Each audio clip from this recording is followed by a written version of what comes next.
Hey guys, this is Preeti. Welcome back to my channel. दोस्तों, आज की हमारी ये कहानी है नाइंसाफी के बारे में, ब्रुटैलिटी के बारे में और एक इनह्यूमन प्रैक्टिस के बारे में जिसका नाम है स्टोनिंग। जिस प्रैक्टिस में किसी भी कन्विक्ट को पत्थर से मार मार के मौत के घाट उतार दिया जाता है।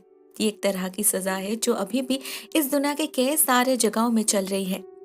जिस फिल्म के बारे में हम बात कर रहे हैं उसका नाम है the stoning of Soraya M. ये फिल्म 2009 में रिलीज हुई थी और इस फिल्म का डायरेक्टर है साइरस नौरोस्टे। ये फिल्म एक सच्ची घटना पर आधारित है जो ईरान में एक महिला के साथ घटी थी। तो चलिए अभी इस लॉन्ग इंट्रोडक्शन को यहीं पर खत्म करते हैं और आगे बढ़ते हैं कहानी की तरफ।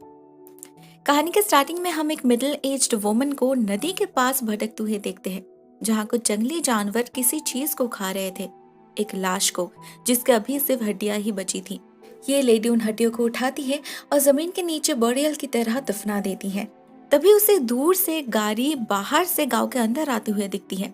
इस गाड़ी में एक फ्रेंच रिपोर्टर था जो जाकर एक गैराज में अपनी गाड़ी सर्विसिंग के लिए देता है और खुद एक होटल में जाकर रुकता है। हम देखते हैं ये औरत बीच रास्ते में उसे रोक कर कुछ कहने की कोशिश कर रही है, इस गांव के बारे में, कुछ ईविल के बारे में और इसके राज के बारे में। मगर वो ज्यादा कुछ कह पाए इससे पहले ही दो लोग आकर उसे पागल कहकर भगा देते हैं, जैसे वो नहीं चाहते इस गांव का राज किसी को पता चले। इनमें से एक था इस गांव का मुल्ला हसन और दूसरा था मेयर इब्राहिम। उनके बिहेवियर से लग रहा था वो लोग उस औरत से रिपोर्टर को छुपाने की कोशिश कर रहे हैं। मगर ये लेडी भी बहुत ही चालाक है। वो उस रिपोर्टर का पीछा करती है और चोरी छुपे उसके होटल में जाके उसे कागज देकर भाग जाती है जिसमें उसके घर का डायरेक्शन लिखा हुआ था। इन गांव वालों का बर्ताव उस रिपोर्टर को भी बहुत अजीब लग रहा था, तो वो आउट ऑफ क्यूरियोसिटी उस लेडी के घर में जा पहुंचता है। उसे पता चलता है इस लेडी का नाम है जारा और कल इन्हीं गांव वालों ने उसके एक लौते ने सुरैया का खून किया है, वो भी सबके सामने मोस्ट ब्रूटल तरीके से, उसे झूठ मूठ का ब्लेम्स देकर। जीते जीते उसे इंसाफ नहीं मिला, तो अभी मरने के बाद जारा को उसके लिए इंसाफ चाहिए। तो वो इस रिपोर्टर को इसकी कहानी बताना शुरू करती है और शुरू होती है इस फिल्म की असली कहानी, सुरैया की कहानी। हम कुछ दिन पहले पहुंच जाते हैं, मिलते हैं सुरैया से। वो एक यंग एंड ब्यूटीफुल लेडी है जो अपने दो बेटे दो बेटी के साथ, अपने पति के साथ एक खुशहाल जिंदगी जीने की उम्मीद रखती है। मगर ईरान के इस बंजर जमीन की तरह उसका जीवन भी सूना है। उसका पति आली एक बहुत ही खड़ूस आदमी है जिसे टीनेजर लड़कियां पसंद है। रिसेंटली ऐसी एक 14 साल की लड़की महरीन पर उसकी नजर पड़ी है। असल में आली शहर में करेक्शनल होम में सिक्योरिटी गार्ड का काम करता है, जहां रिसेंटली एक डॉक्टर को शिफ्ट किया गया है। उसकी फांसी होने वाली है। उसी डॉक्टर की बेटी है ये लड़की। उस डॉक्टर को फ्री करने के बदले में उसे वो लड़की मिलेगी। ये काम आली के लिए बहुत ही इजी है, उसे सिर्फ लॉकर से पेपर हटाना है, तो महरी तो उसे मिलेगी ही। अभी प्रॉब्लम है तो सिर्फ सुरैया। आली दो बीवियों का खर्चा संभाल नहीं पाएगा, तो वो चाहता है सुरैया से तलाक लेना। बदले में वो उसे गांव का ये छोटा सा घर, फर्नीचर्स और एक छोटा सा जमीन का टुकड़ा देगा, इससे ज्यादा कुछ नहीं। नेचुरली सुरैया इस ऑफर से बिल्कुल भी राजी नहीं है, मगर आली भी हार नहीं मानने वाला। उसने ऑलरेडी गांव में ये बात स्प्रेड कर दिया है कि उसकी बीवी उसे अपनाती नहीं, सम्मान नहीं करती, मतलब पत्नी का कोई भी धर्म वो नहीं निभाती, जो कि सरासर झूठ है। सुरैया एक अच्छी पत्नी है, एक अच्छी माँ है। आली हमेशा उसे मारता है, जबरदस्ती करता है, मगर उसने कभी भी आज तक ऊंची आवाज में बात नहीं की। लेकिन आजकल आली कुछ ज्यादा ही बदतमीजी कर रहा है। बच्चों के सामने उसके बारे में अनाप शनाप कह रहा है, गाली दे रहा है, इवन मार भी रहा है। असल में वो और वेट नहीं कर पा रहा, तो एक दिन वो शेख हसन को सुरैया को समझाने के लिए कहता है। हसन को भी पता है उसके एलिगेशंस गलत है। इस गांव में सभी जानते हैं सुरैया एक अच्छी लड़की है, तो पहले तो वो राजी नहीं होता, लेकिन आली उसे उसके बैकग्राउंड को लेकर ब्लैकमेल करने लगता है। असल में ये जो हसन है वो एक कैदी है जिसके बारे में किसी को नहीं पता सिवाय आली के, क्योंकि वो भी उसी जेल में काम करता है। तो फाइनली अपना रेपुटेशन बचाने के लिए हसन सुरैया को समझाने जाता है, मगर सिर्फ आली के कहने पर नहीं, इसमें उसका भी पर्सनल इंटरेस्ट है। असल में वो भी मन ही मन सुरैया को पसंद करता है। वो उसे उसकी मिस्ट्रेस या फिर टेम्पोररी वाइफ होने का प्रपोजल देता है, जिसे सुनकर सुरैया और उसकी आंट जारा उसे गाली देकर भगा देते हैं। उस दिन तो हसन उस घर से बेइज्जत होकर निकल गया, मगर वो ये इंसल्ट कभी नहीं भूला। इसका बदला लेने के लिए वो आली के साथ जुड़ गया और आली को और उकसाने लगा। आली भी बहुत वायलेंट होने लगा था। एक रात वो सुरैया को बहुत मारता है, बहुत अपमान करता है उसका, जो सुरैया सहन नहीं कर पाई और वो अपने दोनों बेटी को लेकर ज़ारा के घर चली गई। नेक्स्ट मॉर्निंग हमें पता चलता है इस गांव में एक औरत की मौत हो चुकी है। घर में उसका पति हासिम और एक बेटा है जो मेंटली इल है। हासिम का एक गैराज है तो वो हमेशा वहाँ ही बिजी रहता है, तो उसका घर संभालने के लिए और इस लड़के का देखभाल करने के लिए कोई तो चाहिए। तो गांव के सभी लीडर्स मिलकर ये डिसाइड करते हैं कि ये काम सुरैया करेगी। इससे उसका टाइम पास भी हो जाएगा और बदले में उसे कुछ पैसा भी मिलेगा। सुरैया खुशी खुशी इस काम के लिए मान गई। वो खुद से कुछ कमा रही है, सेल्फ डिपेंडेंट बन रही है, यही उसके लिए बहुत बड़ी बात है। वो बहुत खुश है। हासिम एक काफी शरीफ आदमी है, वो जरूरत से ज्यादा उससे बात तक नहीं करते। सुरैया भी अपना काम पूरा करने के बाद उस घर में एक मिनट भी एक्स्ट्रा नहीं रुकती। मतलब उनके बीच एक काफी प्रोफेशनल रिलेशनशिप है। मगर आली अपना प्लान सक्सेसफुल करने के लिए इसी प्रोफेशनल अप्रोच को एक गंदा नाम दे देता है। वो हसन के साथ मिलकर सुरैया पर अडल्ट्री का चार्ज लगाता है। उसे और हासिम को लेकर गांव में बात फैलाने लगता है कि सुरैया एक बहुत ही गंदी औरत है जो दूसरे मर्द के साथ सोती है। मतलब वो अपने पति के प्रति अनफेथफुल है। नॉट ओनली दैट, वो लोग इस गांव के मेयर इब्राहिम से मिलकर ये कंप्लेन ऑफिशियली फाइल करने की कोशिश भी करते हैं, लेकिन इसके लिए उन्हें 2 विटनेस की जरूरत है। एक तो वो हसन बन जाएगा, मगर दूसरा इब्राहिम कह देता है कि कोई सीरियस ट्रस्टवर्दी बंदा ही चाहिए, कोई पीएनपीसी करने वाली पड़ोसी नहीं। तो आली इस कंप्लेन को फुल प्रूफ बनाने के लिए एक ऐसे बंदे को पिक करता है जिसकी गवाही बहुत इंपॉर्टेंस देता है, और वो है हासिम खुद। पहले तो आली उसे हसन के घर में बुलाकर कुछ फेक पेपर्स दिखाकर डराता है कि उसके अगेंस्ट वो उसके बीवी को ललचाने का इल्जाम लगाने वाला है। पुलिस केस होगी तो उसे बहुत कुछ फेस करना पड़ेगा। इससे अच्छा वो अभी इन दोनों के सामने ही सब कुछ कबूल कर ले। मगर हासिम तो इनोसेंट था, वो कुछ भी कहने से इनकार करता है। तो आली उस पर प्रेशर बनाने के लिए उसके बेटे को हथियार बनाता है, उसे मारने की धमकी देता है, जिससे फाइनली हासिम भी ये सब झूठ मूठ के एलिगेशंस मान लेता है। उधर ये सारे रूमर्स धीरे धीरे ज़ारा के कान तक भी पहुंचने लगे थे। इनफैक्ट जिस दिन आली और हसन इब्राहिम से मिलने गए थे, ज़ारा उन पर नजर रख रही थी। वो श्योरली कुछ तो नहीं जान पाए, मगर कुछ चीजों का अंदाजा वो ऐसे ही लगा सकती थी। ऊपर से ये जो इब्राहिम था वो ज़ारा का पुराना दोस्त भी था, तो ज़ारा उससे पर्सनली मिलकर उसे वार्न करती है, मगर इब्राहिम उसके बातों पर इतना ध्यान नहीं देता। तो बेचारी ज़ारा सुरैया को ही बताने जाती है कि उसे शायद वो काम छोड़ देना चाहिए। मगर सुरैया को तो लगता है कि ज़ारा बेकार में परेशान हो रही है। मगर ये बात कितनी ध्यान देने वाली थी, ये तो उसे उसके अगले दिन ही पता चल जाता है, जब उसका पति आली अचानक से ही घर के सामने लोगों को बुलाने लगता है, ये कहकर लोगों को इकट्ठा करता है कि उसकी पत्नी एक कैरेक्टरलेस है, हसीम के साथ उसका अफेयर चल रहा है।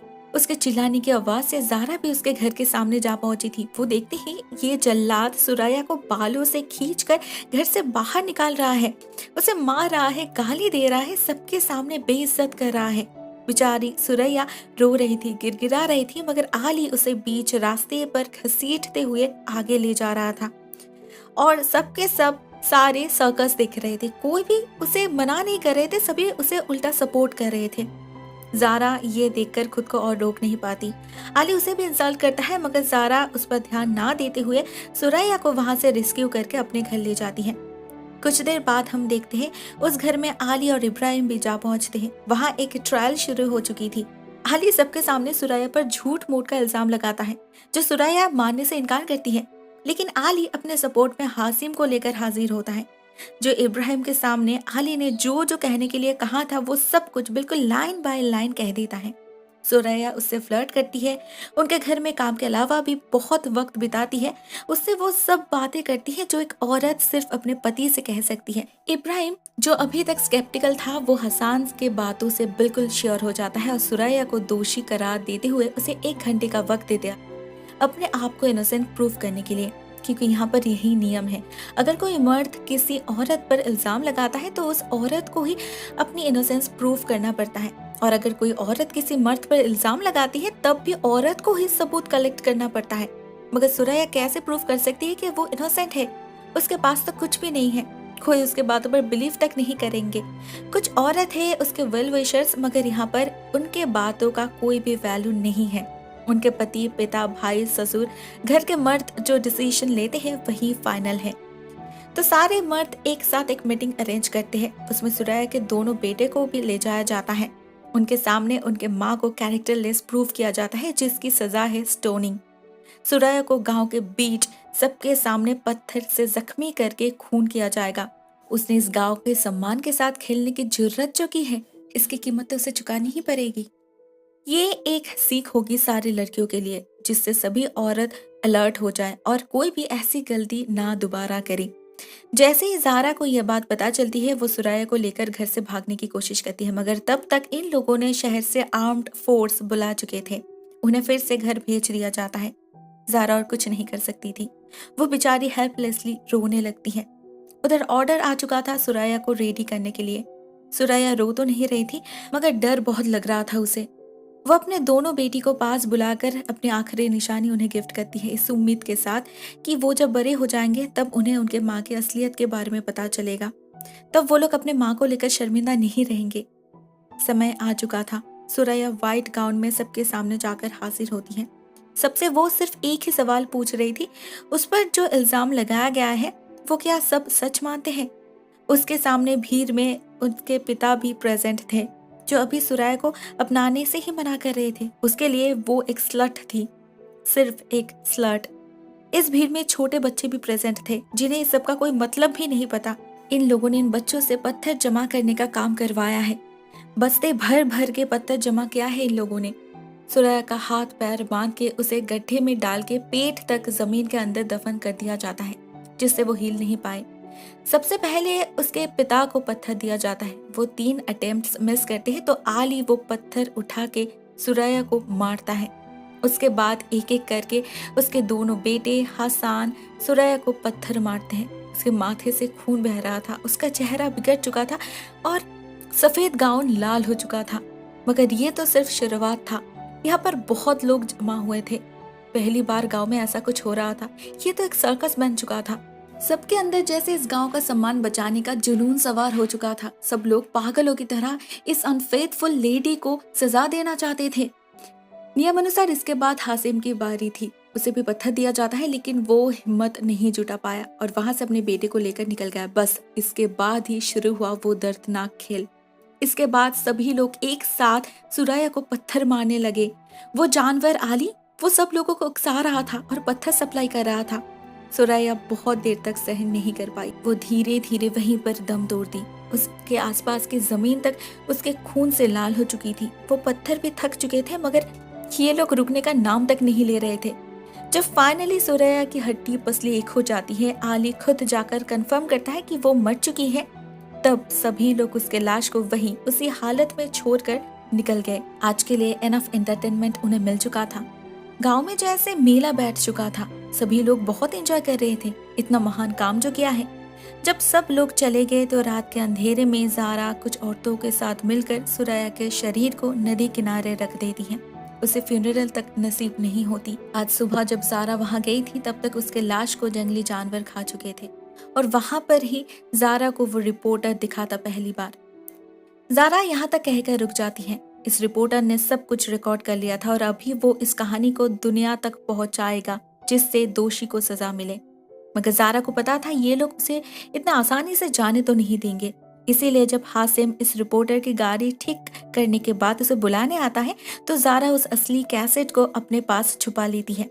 उसका गैस बिल्कुल सही निकला। गाड़ी को पिकअप करते टाइम इब्राहिम, हसन और भी कई सारे लोग इस रिपोर्टर को गन पॉइंट पे लेकर उसका सारा सामान डिस्ट्रॉय कर देते हैं। मगर तभी वहां आली आता है और कहता है वो जिस लड़की को शादी करने के लिए इतना सब कुछ किया, मेहरी, वो शादी ही कैंसिल हो गई क्योंकि आली ने उसके पिता को बचा नहीं पाया। ये सुनकर गुस्से में हासिम भी इब्राहिम के सामने अपना जुर्म कबूल कर लेता है कि वो सब उसने झूठ कहा था। इब्राहिम समझ चुका था उससे कितनी बड़ी गलती हो चुकी है, मगर अभी तक कुछ भी नहीं किया जा सकता। वो अनजाने में ही सही, मगर इस सब के लिए जिम्मेदार बन चुका था। तो वो भी हसन के साथ मिलकर इस रिपोर्टर को रोकने की कोशिश करता है, मगर ये बंदा भी बहुत ही ब्रेवली उन सबको पीछे छोड़कर भागने में कामयाब हो जाता है। कुछ दूर जाने पर उसे रोड साइड पर ज़ारा मिलती है, जो उसे असली कैसेट देती है। इसके बाद सुराया को इंसाफ दिलाने की जिम्मेदारी उसकी है, जो वो फोटोग्राफर यानी कि रिपोर्टर पूरा करता भी है। इसीलिए तो हमें यहाँ तक ये कहानी पता चली है। गाइस आई नो ये फिल्म काफ़ी सेंसिटिव है, मगर इसकी कहानी भी कुछ ऐसी है जो हमारे दिल को छू जाती है। आई होप आपको ये वीडियो पसंद आई होगी। आज के लिए बस इतना ही दोस्तों। Thank you so much for watching this video. Take care, Tata.